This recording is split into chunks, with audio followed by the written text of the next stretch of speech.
buyer looking for in the neighborhood, you have to know all that stuff. Just like you have to know what your client's asking you to do. I am the But intended user. You are the client. I am representing the intended users here, and he had 2 words in there that make it okay with me, with addenda. Oh, absolutely. Explain it, footnote, well, but I wouldn't pass anything without that. I think there's no argument that it can't be compliant without Well, additional. that's basic discussion. That's Actually, Tom basic. would be That's the a lot. intended user because the AMC is the client. So Tom would be, Well, I don't know, the bank, somehow Well, the bank's. he's not ending using up an with AMC, a but let's say if he does use an AMC, then yes. you would. but in the case that we are discussing, it is an AMC that is ordering it, so the AMC is the client. Correct. How's that change anything? Okay, David. You know, the appraisers within the state are coming to us for some kind of guidance. And if we tell them what you say, TJ. No guidance. Wait, just wait. No, I'm not here to give any understand. They guidance. ask, okay, but then, they ask you for something, and you said, just make it USPAP compliant. Right. They do something that they think is USPAP compliant, next thing you know, we bring them in. Right?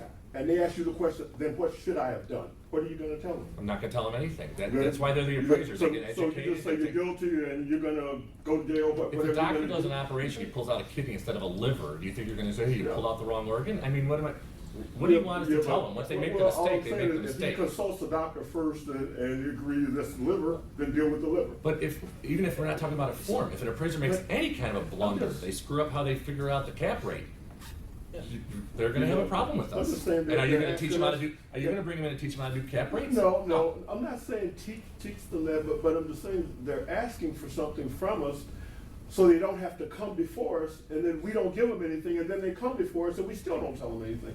That seems a little weird to me. See how you can give anybody direction. I mean, we can give direction to ourselves and to the department, but recommendations. You're right, you We could suggest recommend somebody Brian. take this course and we suggest other things. So what is the off limits thing that we can suggest? I'm just saying, we're just looking for some kind of guidance in some, maybe it's a newsletter. You I call don't know. Fannie Mae, you call the But- foundation, you call anybody, and what are they gonna tell you? We're not gonna write you a wait, letter telling you how to do I it, so why should we understand be that. any different than them? We should be the same position. I So understand. from Brian's perspective, I know he's on the hot seat, he gets the calls, but I Right. think he should say that the board's debated this in length, Okay. and our position is, if it comes before us, we can only make sure it's used It's as USPAP compliant, compliant. that's the law. That's right. Okay. We can't go any further than that. I wasn't ignoring your question back there. It's just. I wasn't sure if I was allowed to comment. Well, Yeah, this sure. what it is, it's a board discussion at the moment. I'm Yeah, that's trying fine. to get direction Input, from the yeah. board, and I didn't want you to think I was saying. Absolutely, that's why they asked me if it was, so I didn't want But to. you don't have one of these. Yeah, I know. It's okay. Well, the question here on the table is, can we take a form and make it USPAP compliant, bottom line? but it, Yeah. Hypothetically, That's what that says, but is that not the question here? Can a form be made to be USPAP compliant? We've always said in the past, the form itself Drives the may or process. may not be. It's the appraiser's responsibility to make the form, to make the product USPAP compliant. You know, and based on Maureen's reading of the statement from John Brennan, did it say no form? I can't see that. no form of product in and of itself is use compliant. So then That's right. then that means every form that we use, we have to make it USPAP compliant. Only including this one. Only the All- appraiser. All only the forms appraiser. don't talk about exposure time anymore, that's new. They don't talk about previous services, that's new. Right, So we keep adding them to make them compliant. Exactly. This But is the same thing. This is That's right, this is that's a what- little different in Sure that it is. he actually came here and he said, I know what this form says, you just have to add another piece of paper that says, never mind that, here's what we're doing. Correct. That's the key to this, is that, before today, that wasn't okay with this board. Because people were just doing it without any language. Mhm. Back to Tom, they were just saying, they were coming in and like, well, use this for a divorce. Where do you say on here that you change the scope from, this is usually a lending form, where do you discuss it? They don't discuss it, so they fall into Tom's trap. And I think we can differentiate between a sophisticated user like a bank, and an appraiser, and maybe someone who needs an appraisal for divorce.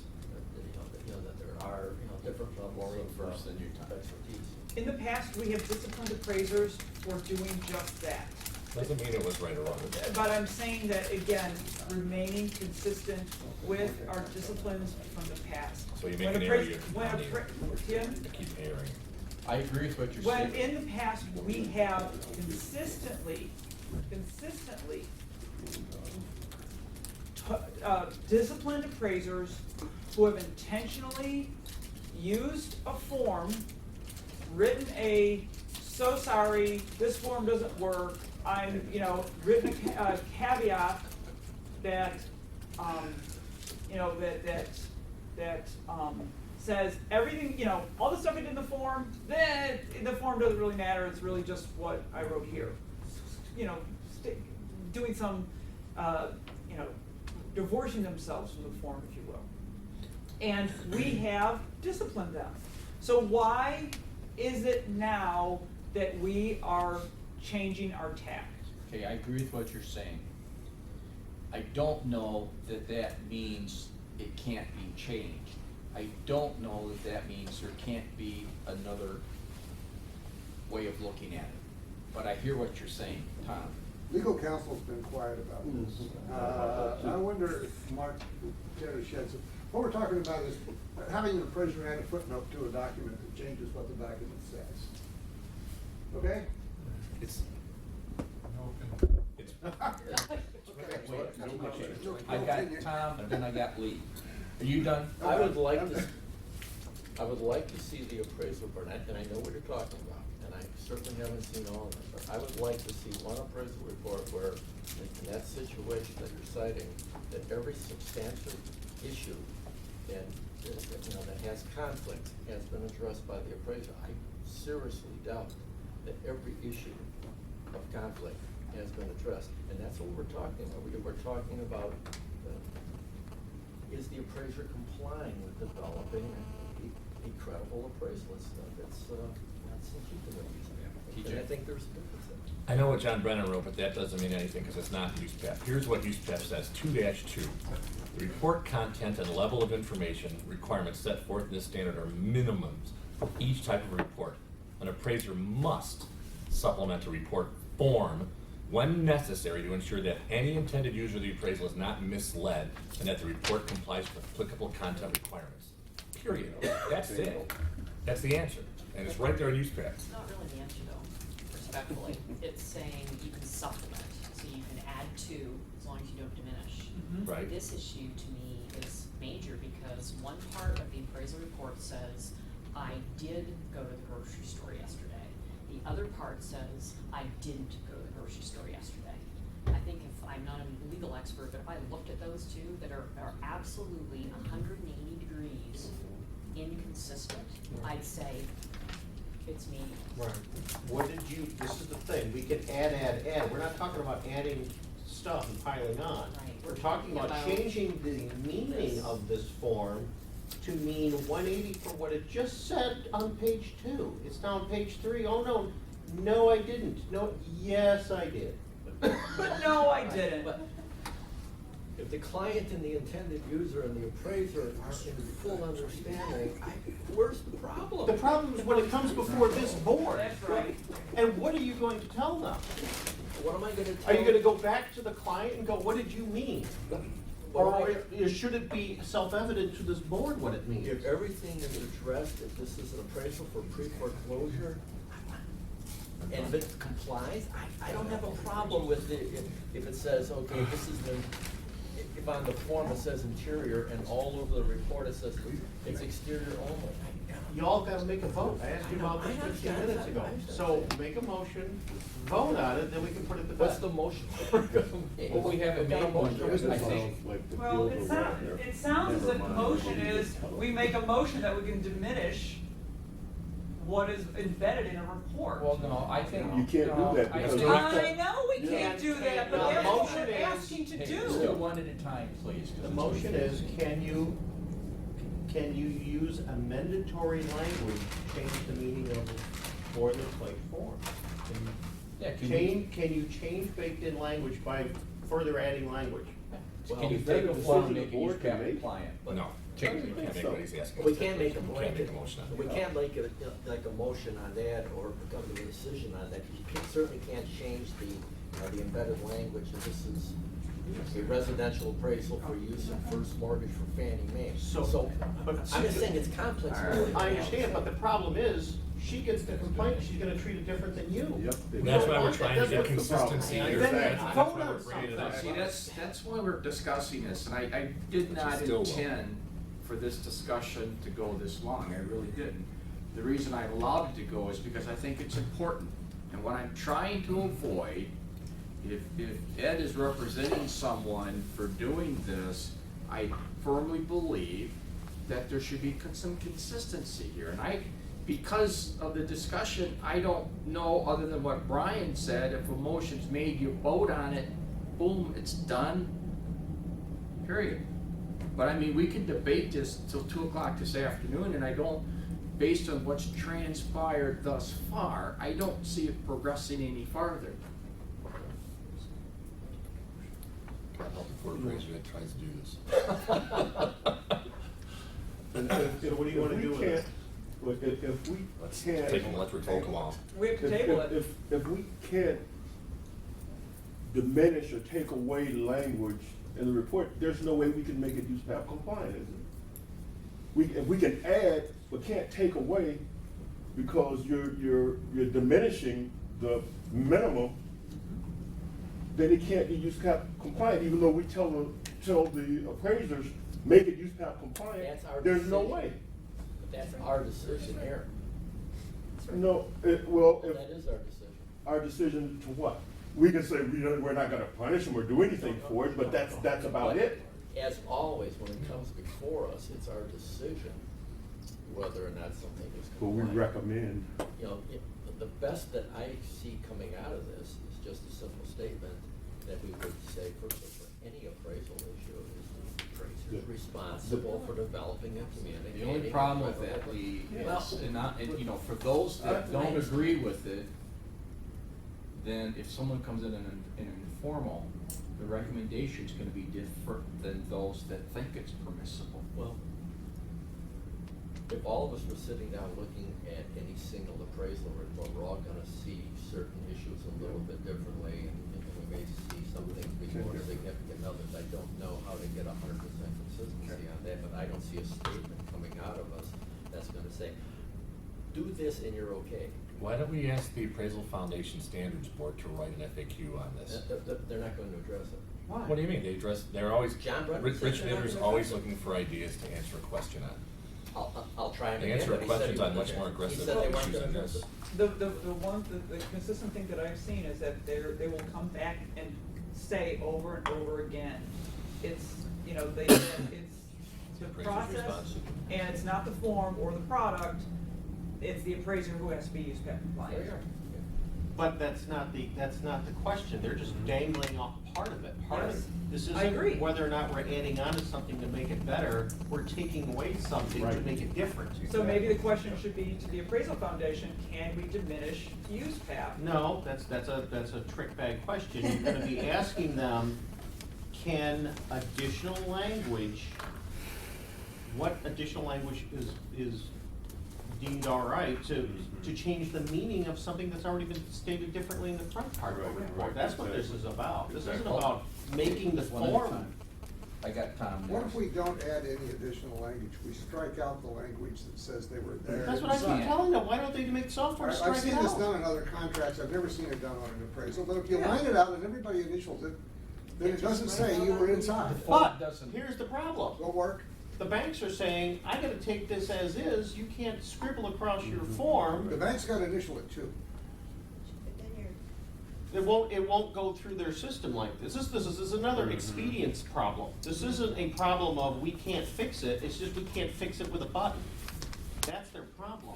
The fact is, they can actually do it on a general purpose form, but the reality is that their computer system currently doesn't accept it because they are on a specific, you know, it has to be sent in a specific computer code, and that computer code only works for a finite amount of forms.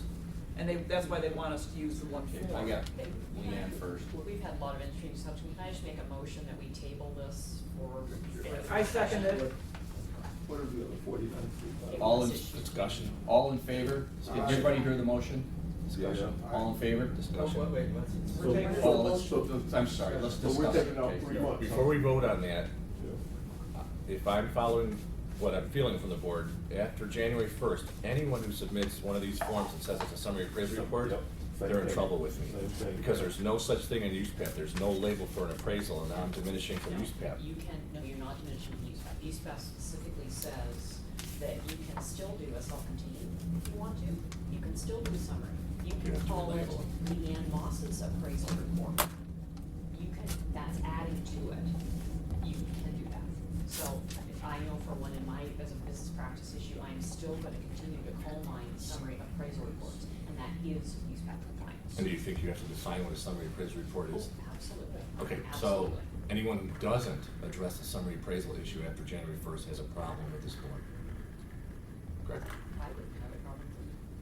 Or they're not defining what a summary appraisal is, and they haven't really identified it as an appraisal report. I have to read their explanation. Well, that's what we're It's saying. different. You have to read the report. Every case is different. We're saying the same argument. It's, okay.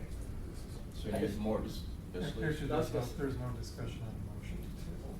There isn't? Because the reason for that is that Good, I got it. the public body has to decide whether or not there's gonna be any further, action on the issue. So there has to be a vote on the motion to table to decide if it's gonna be tabled or you go forward with any further action or discussion. That means the question is to call. Yes. Who seconded? I did.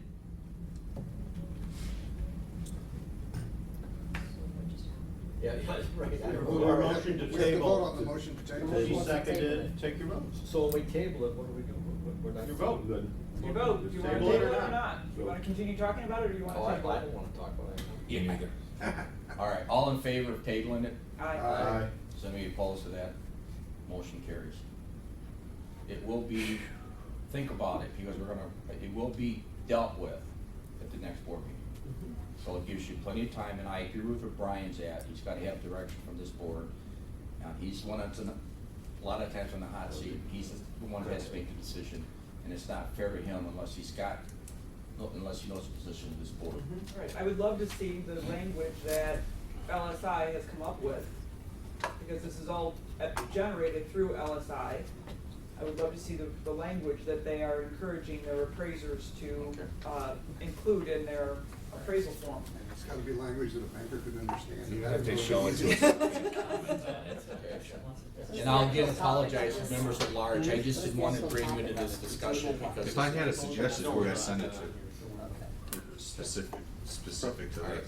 Let's move on to new business, and Maureen, do you have alternate valuation? I did, Alternative I did, I Okay. did, and so, parts of what I was discussing, in our previous discussion was a white paper that came out by Mr. John Brennan, Director of the Appraisal Foundation, regarding alternative valuation products and USPAP. In particular, it is the discussion of BPOs, it is the discussion of appraisal price opinions, CMAs, AVMs, non-standard desktop valuation and field reviews, and full inspection, proprietary appraisal forms, which are non-GSE forms. And the discussion goes into why do clients order them in lieu of appraisals? Bottom line, they're cheaper and they're faster. And then, of course, REVA, which is the Real Estate Valuation Advocacy Association, believes that BPOs are suitable for everything. But then, at the end of the day, what information needs to be provided to the client? Is that just for more of us to have sugar? Girl, you don't want to buzz me out with sugar, I promise you. But at the end of the day, do AVMs comply with USPAP? It states the quick and dirty answer is maybe, but it's unlikely. The rationale is relatively simple. If an AVM requires the same development and reporting requirements as an appraisal, then why would the AVP be created in the first place? The the AAC does not deem any valuation product or forms as USPAP compliant.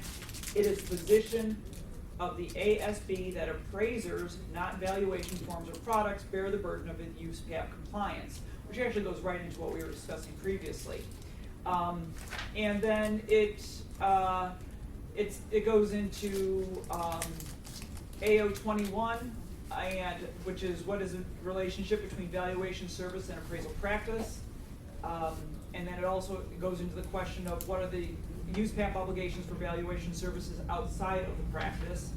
And then it also discussed AO 13, which is reporting the results of an evaluation. And at the end of the day, the bottom line is assignments performed in conjunction with Title 11 of FIREA requires a USPAP compliant appraisal performed by a state licensed or state certified appraiser. And 2, the state laws dictate any circumstances, if any, where a state licensed or state certified appraiser can provide an opinion of value without complying with USPAP. Therefore, it is necessary for state credentialed appraisers to check with the states in which they hold license or certifications for a definite answer as to the circumstances, if any, under which they can perform an AVP.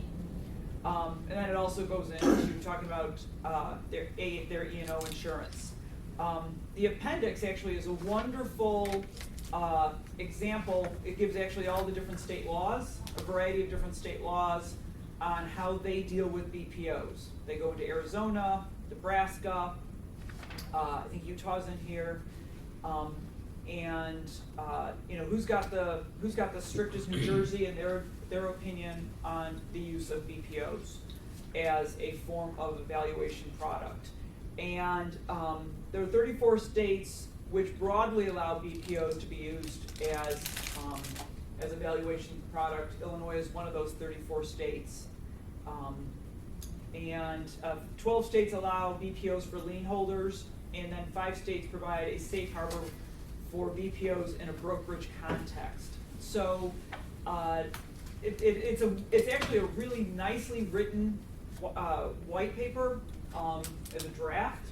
I actually enjoyed reading it, but it does provide at the end of the day, licensed appraisers are responsible for following USPAP. We are responsible for generating a USPAP compliant report, be it in the form of a BPO, AVM, whatever we do, it has to be USPAP compliant because we are licensed. So I didn't see any reason to write a rebuttal.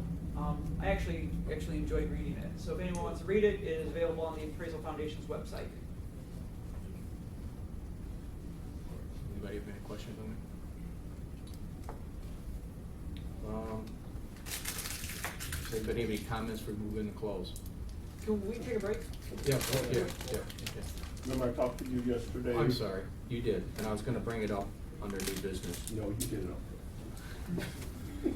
perhaps. All right, go ahead, David. No, Sorry. something a little lighthearted that we can probably deal with in minutes.